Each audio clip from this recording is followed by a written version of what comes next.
We are down to a precious two, starting with UNLV,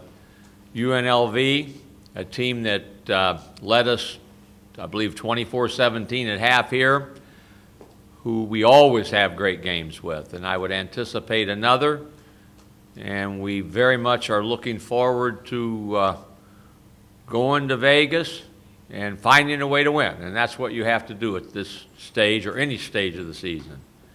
Doesn't have to look pretty. You have to find a way to be successful, and successful in our world is winning. So that's our goal, to go to Vegas and win a game, and then we move from there. So we are excited and anxious and ready to move on to that next game.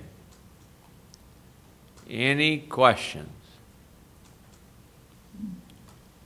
Steve, when you say excited, you know, we just had 3 of your players in here, and they were pretty quiet, pretty humble, pretty, you know, short on the answers on the questions and things. So, are you concerned about, you know, their psyche right now, or they're just quietly going about their business? I've said this before, and I'll say it in the vernacular of Boise State. We can't have Boise State beat us twice.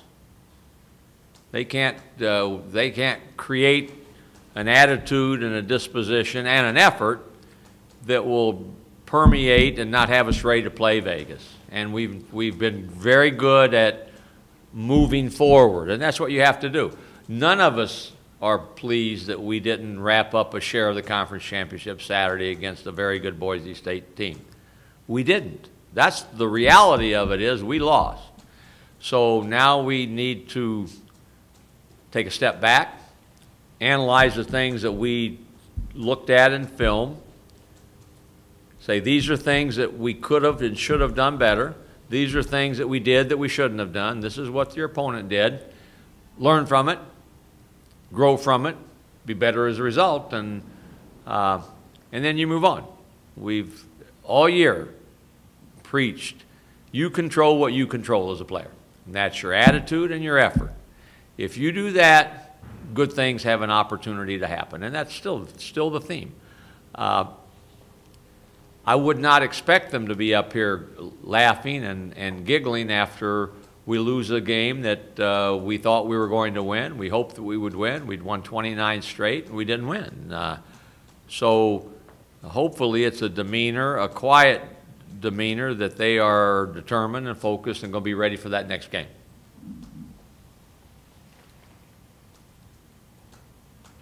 Coach, you talked after the game about J.J. only taking 1 shot in the second half. I'm sure you've gone back and looked at the film. What in your mind, after seeing it on film a couple times, happened? And why didn't he get more shots, and why didn't the offense get through? When I went back and looked at it, he had a significant number of touches. He had 1 shot that he took and he made it. He was fouled on another shot and missed a 1-and-1 free throw. He had 5 or 6 other touches that, because of how he was being played, he deferred and to someone else. And that's, JJ is not a risk taker by nature, so he didn't say, I know they're playing my drive, but I'm gonna force my way in and try to make something happen. He moved on to that next option out of it. So he needs to have touches.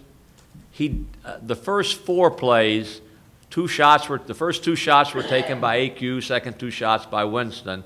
One of those, JJ had a touch. In one of those 4, he had a touch for a play for him that it didn't materialize for a shot.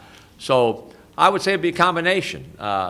You know, I think when we go stretches where we don't score, we scored 3 baskets in the last 11 minutes and 12 seconds or something like that.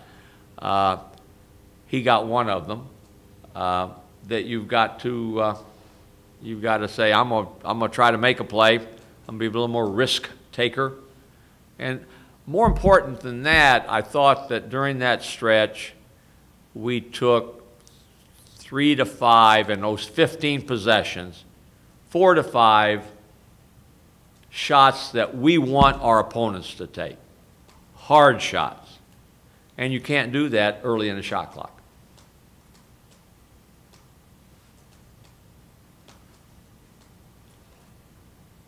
Coach, can you speak to your seniors that are going to be leaving, J.J. O'Brien and Quinn, what they meant to you as kids you coached? We have 3 fifth-year seniors, J.J. O'Brien, Akil Quinn, and Dwayne Polley. They have all 3 been very instrumental in the success of this program while they've been here. All 3 of them, or 2 of the 3, J.J. and Polley, have played for us for 3 years. AQ transferred after his sophomore year and has been here 3 years. This is his 2nd year playing. And we've had great success as a program in winning, and winning the right way with the kinds of players that these 3 are. So senior day, last day, is it's emotional, it's sad but exciting, and it'll be with pride that the 3 of them will finish their career. And right now, all 3 of them are like I am.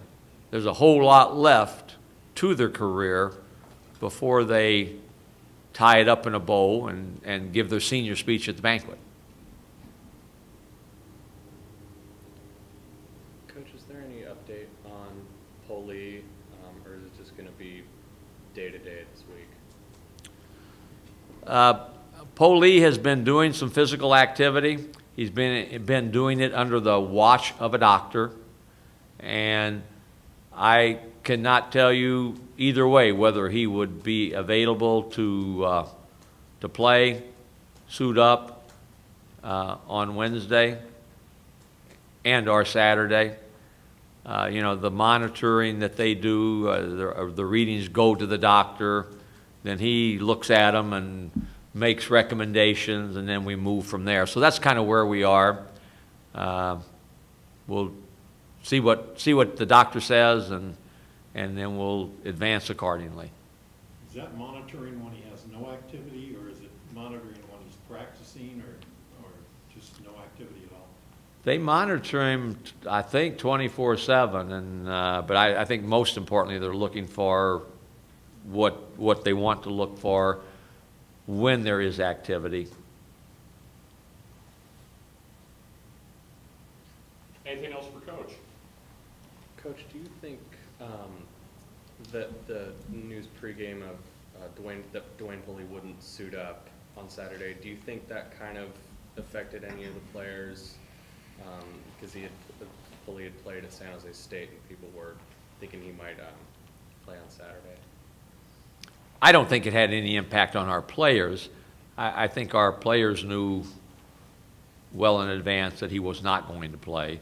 It might have impacted the crowd, which indirectly impacts us. You know, I listened to the radio, and I was on the radio with people saying they can't wait, you know, goosebump moment when Dwayne comes in the game. It'll be electric. He could be the difference.